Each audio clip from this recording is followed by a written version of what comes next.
Let's go. Episode 2.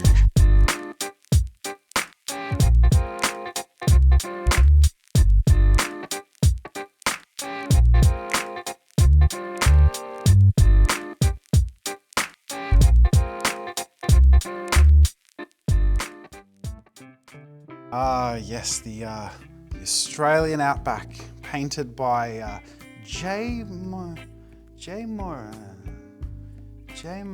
So we're gonna paint thrift shop paintings today. We don't have time for all of this today. Oh my God. We did this a couple of years ago, and it was so fun and really cool to sort of breathe new life into the long forgotten thrift shop artworks. Put in a little bit of pop culture, a bit of fun, or even a bit of epic. You guys loved it, and I'm really excited to do it again, but we found this. Now, this is a very similar composition to the grand finale of the first time I did thrift shop painting. Very similarly composed, and I can't help but wonder if it's by the same artist. But it's a mystery, right? Like, all we've got to go by is that signature. Jimmy. Jimmy painted this. That's all we have. There's something that was in the air in the 80s that painters painted things that sort of looked like this. I don't know if there was something on TV that people were watching and following along with. It's a mystery. Let's paint several little happy trees.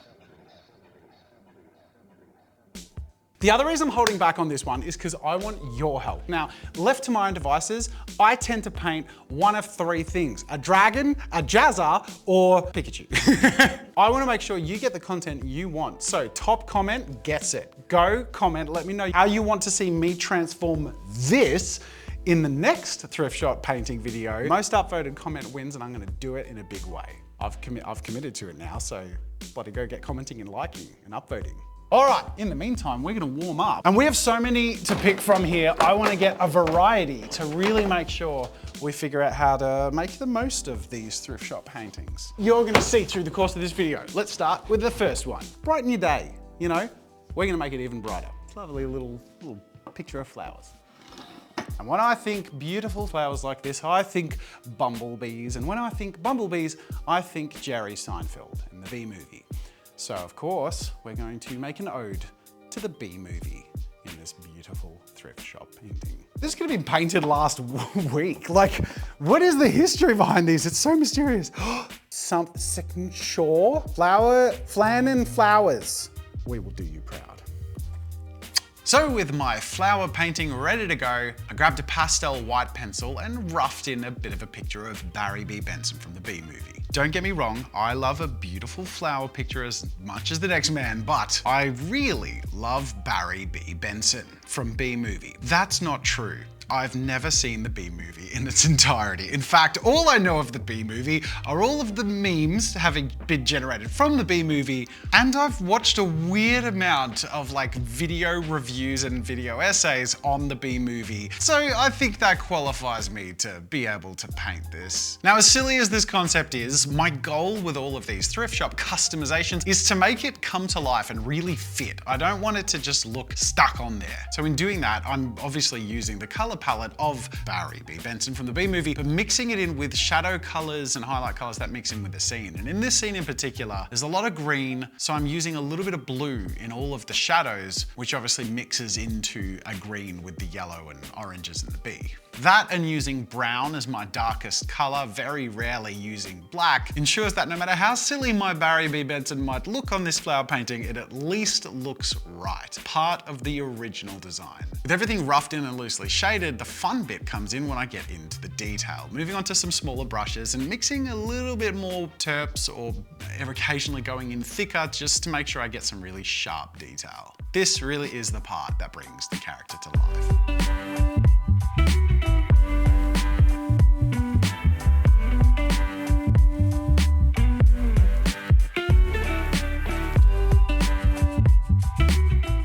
Tying this all together, I needed, of course, paint the wings to Barry B. Benson. I don't know what else to say. Like, his name is Barry B. Benson, but I can't just say Barry. He's got translucent wings, which meant that in this case, I sort of paint them more of an earthy green, and then I go throughout the rest of the piece, adding sharp highlights throughout. Not only does this really polish off and accentuate my character, but it separates him from the background, because I've done, I think, a pretty decent job of making sure the colors marry into the original painting, but that does risk the character getting lost. With a sharp edge highlight, Barry B. Benson is set to pop out and stand out in front of his lovely bouquet of flowers, which he probably got for the human that he has a crush on, which is a really weird plot point, but that's beside the point.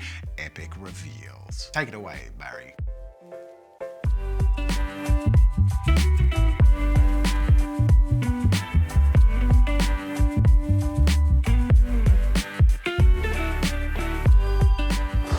Wow. Let's move on to the next one. 1984. Okay, cool. I know exactly what is gonna fit beautifully in this scene. All right, this farm landscape has such a vibe. First of all, it's a very deserty vibe, but it's also quite barren and really simplistic and quirky in its textures. And as soon as I saw it, I immediately pictured salad fingers standing in the middle of it. For those of you who haven't seen salad fingers, what's wrong with you? But for a lot of the weird, surreal, and tonally dissonant animations, he's standing in a weird, barren landscape. And it just seemed perfect for this.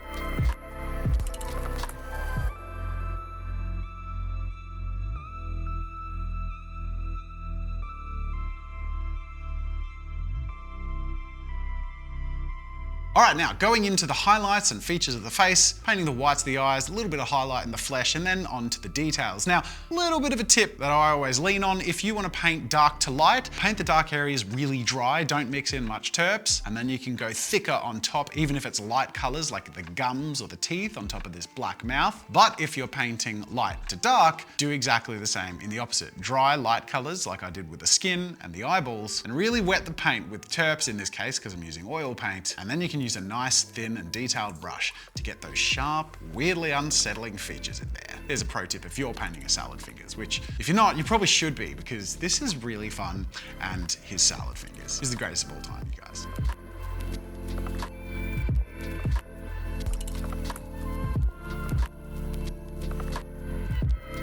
And then, now that we have the painting coming together, it's time to do a little bit of detail around the edges.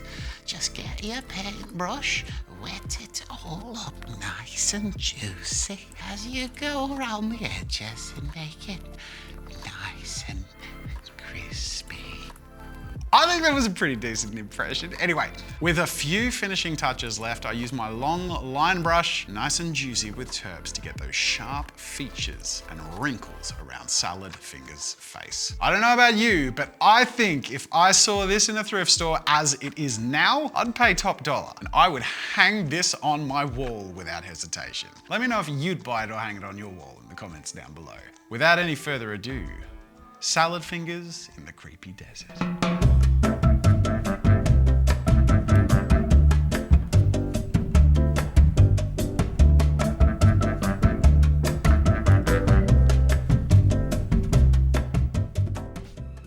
May not be our biggest piece, but I picked it for a reason. Valma Crisp, no year, no other details. I feel like there's paper under here. There's something.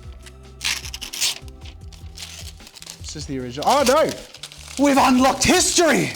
River Sunset by Valma Crisp. Oils, September 1997. I was 8 years old.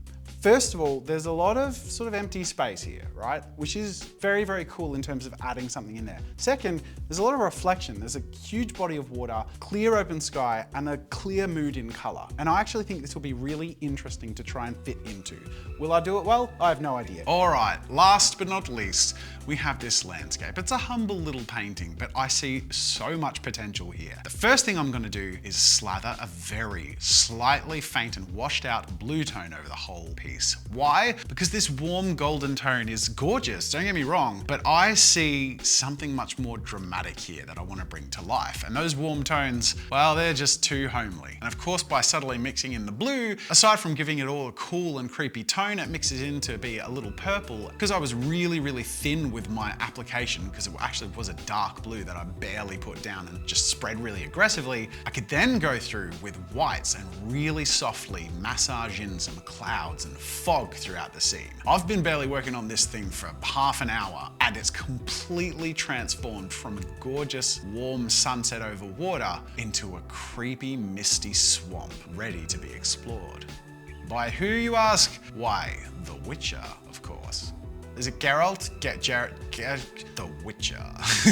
I'm not super deep on The Witcher lore and all that stuff. I'm not a super fan, but I love the vibe. And I have to say, I reckon Henry Cavill did a really good job. I've only just started playing The Witcher 3 Wild Hunt, which is my first time playing a game. Haven't read the books. I'm really enjoying it so far. And you know, this is a total tangent, but I don't know how Liam Hemsworth is gonna do taking over. Let me know in the comments what you think about that. But I like to give everyone a chance. I doubted Heath Ledger as the Joker, and I've never been more wrong, so who knows. As you can see, I roughly sketched the silhouette of the Witcher, first with the pencil, which was hard to see, but also straightforward enough to follow with a slightly wettened, dark and thin line brush, which then I could follow really easily and go through and block out the whole character with some really rough mid-tone colors.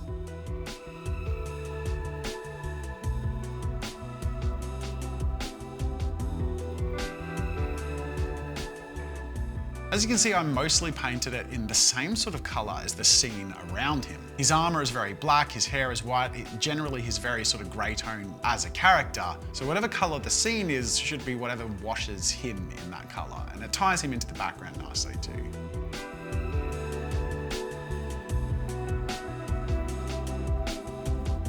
Then I just go through and add a couple of layers of detail, thickening up my black and going in and adding some solid shadows. I genuinely had a moment here while I was painting this butt that I just thought to myself, I'm painting Henry Cavill's butt on a thrift shop painting, and this is my job. I do this for a living.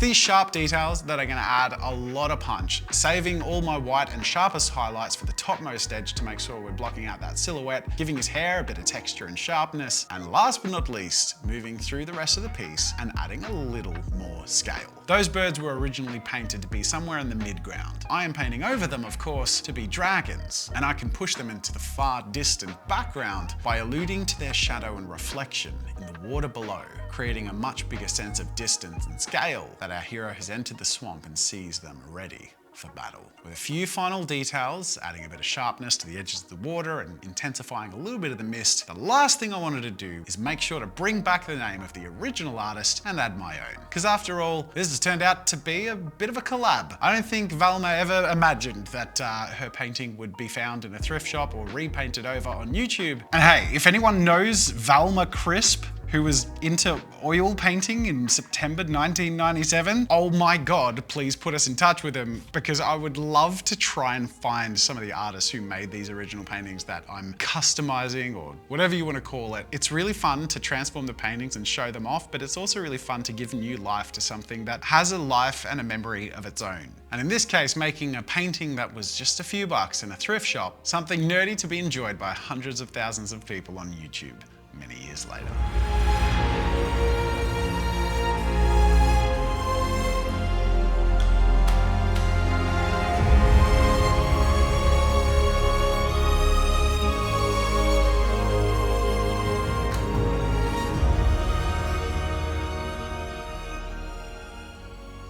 This has certainly been fun. Now, if you want to see me paint on that big painting, make sure to leave your suggestion in the comments and upvote something you like, and we will get to that later. Otherwise, thanks for watching. It's been a really good time. Make sure to get your salady fingers on that like button and subscribe for future epic journeys through art and creativity.